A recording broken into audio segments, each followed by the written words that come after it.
Have you ever uncovered the terrifying mysteries hidden under the moniker of science? Today, our exploration leads us into the depths of one such shockingly horrifying secret. A secret that continues to induce goosebumps and gasps even after decades. In the seemingly remote epoch of the 20th century, when humanity was emerging from the ashes of warfare and embracing progress, there existed a region where progress wore a macabre mask. This region bore the scars of South Africa, a nation entrapped in the monstrous hold of apartheid. A nation where the destructive flames of racism and discrimination were stoked under the disguise of national security and societal norms. Against this grim backdrop, the unthinkable happened. An officially sanctioned, monstrous campaign was launched, painted with the singular, distorted hue of normality. This campaign, shielded under the seemingly harmless name of the Aversion Project, was far from innocent. It was a methodical and government-backed deviation, one that obliterated the boundaries of humanity and decency. The puppet master of bone-chilling campaign was none other than Dr. Aubrey Levin, a military psychiatrist. A name eternally tied with controversy, Levin was the orchestrator of this petrifying symphony of human exploitation. With an unshakable faith in his twisted mission, Levin chillingly stated, "We thought we were advancing human understanding, pushing limits. Looking back, I realized the gravity of our errors." The Aversion Project was not just an ordinary scientific study, it was a precisely planned and executed operation that used the cloak of science to hide its deformed intentions. An intention of manipulating human lives, transforming individuals into mere lab rats for a gruesome experiment. It aimed to cure homosexuality through invasive medical procedures and inhumane therapies, a horrifying violation of human rights. The victims of this blood-curdling project, individuals like John and Mary, endured a living nightmare beyond our wildest imaginations. Their stories echo with torment and dehumanization, being viewed as an object rather than a human being. "I was treated as an anomaly, a thing to be fixed," Mary reveals, her voice a disturbing testament to the terror she lived through. "I was a human, not an experiment," she stresses, the anguish of her past resonating in her words. What was the Aversion Project? Why does this gruesome of history continue to universal outrage and condemnation? Our narrative today is a complex, eerie one. The Aversion Project, an epithet that elicits an icy shiver of dread, was an ominous operation executed during a period of political turmoil in South Africa throughout the tumultuous decades of the 1970s and 80s. The intent that drove this project was as horrifying as it was unsettling, the so-called cure for homosexuality. Born out of an erroneous and prejudiced perception of homosexuality as a mental affliction, this misguided initiative was a stark contradiction of the views held by our enlightened modern era. At the helm of this ill-conceived project were health professionals and psychologists, individuals whose actions were shocking and inhumane. These very people, who were supposed to safeguard both mental and physical well-being, ended up morphing into tormentors, utilizing methods that were as petrifying as they were degrading. The primary instruments of torture in the Aversion Project were as terrifying as they were gruesome: electroconvulsive aversion therapy and enforced gender reassignment surgeries.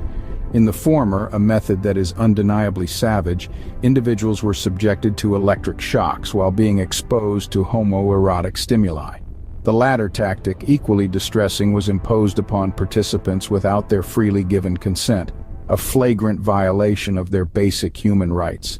These brutal surgeries were often performed by personnel who lacked the necessary expertise, leading to a lifetime of complications and distress. In electroconvulsive aversion therapy, individuals were subjected to painful electric shocks while being exposed to homoerotic images. This technique was based on the archaic and flawed concept of classical conditioning, but instead of fostering meaningful change, it only resulted in severe emotional trauma. The subjects were involuntarily exposed to such harsh treatments, illustrating the practitioner's lack of empathy and humanity.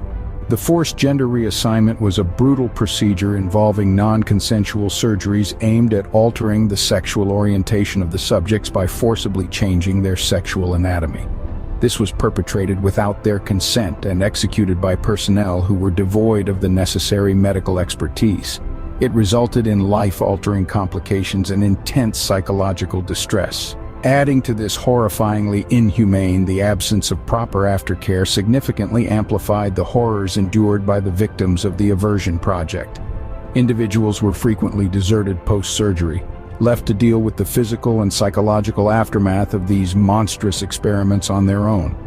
Stripped of their identities, their mental and physical health severely compromised, they were left to confront societal prejudices and their own traumas single-handedly.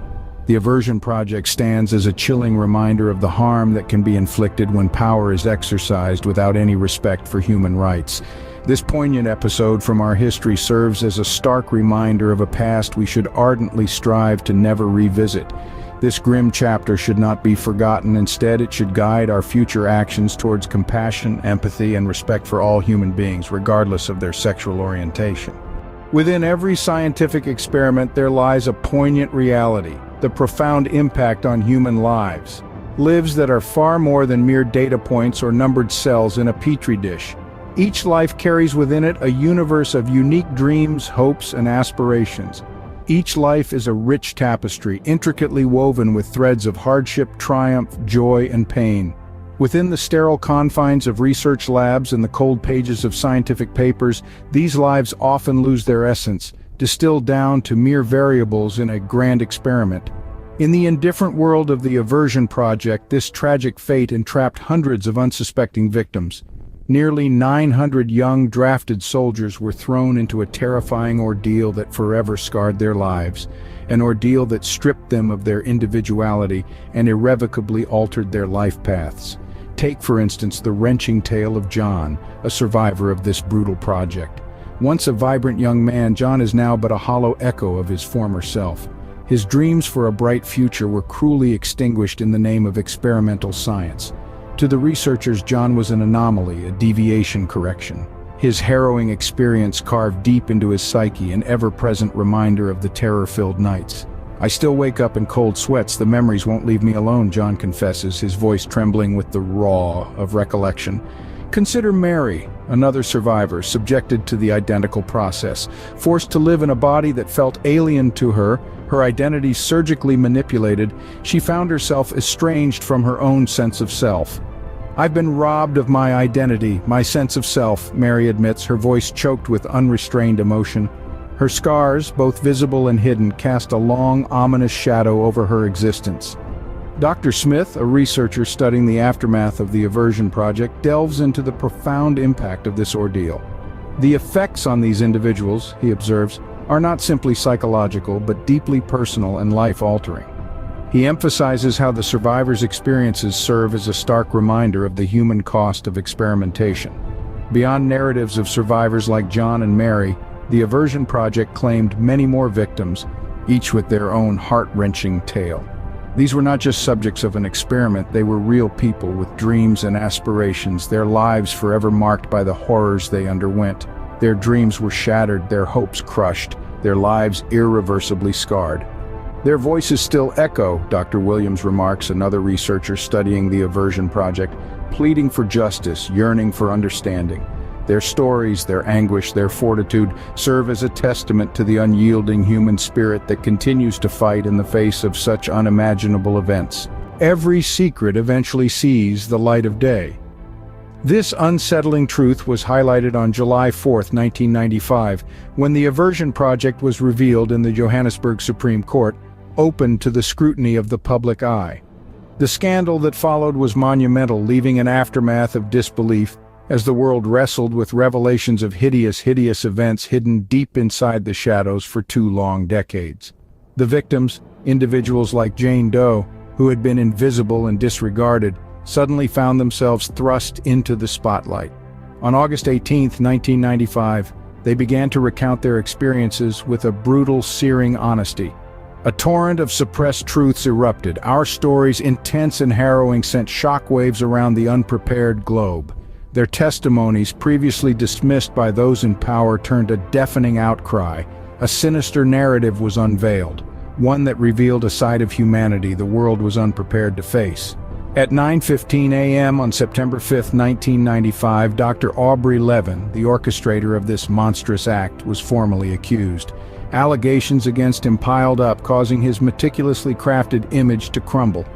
Dr. John Smith, one of the chief investigators of the Aversion Project, grimly noted on September 12, 1995, Levin's actions created shockwaves that echoed through communities worldwide.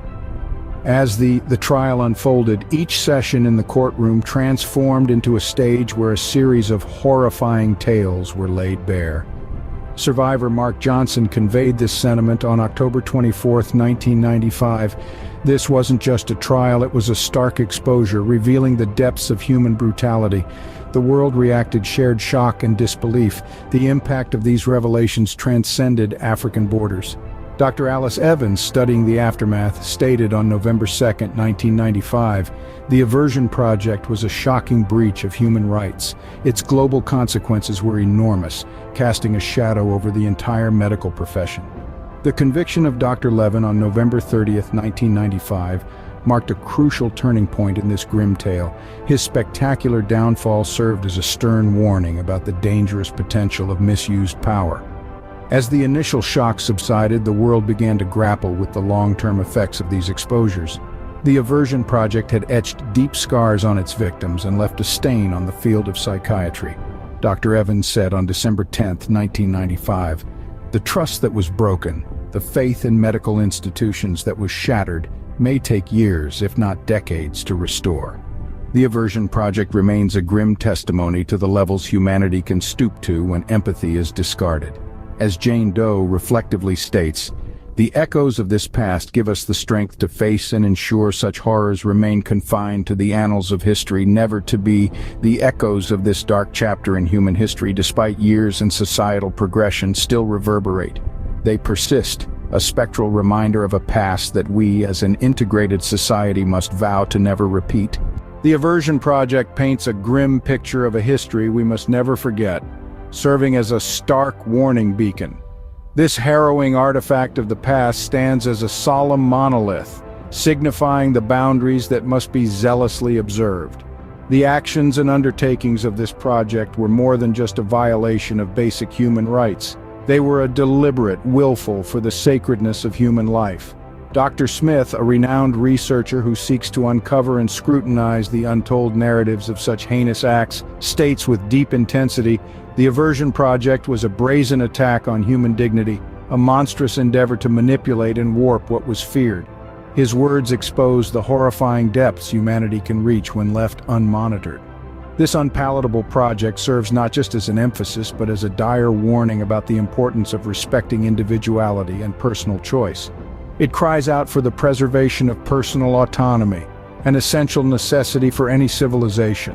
It presents a harsh lesson, a stark reminder of the sacredness of personal freedom. In the expansive and often inscrutable field of scientific research and exploration, there is a perilous ease with which one can lose sight of the delicate line discovery and infraction, a line as fragile as it is vital. The Aversion Project serves as a grim reminder of the monstrosities that can stem from blurring this line. The hazards of neglecting this demarcation in scientific research are not hypothetical but tangible and devastating.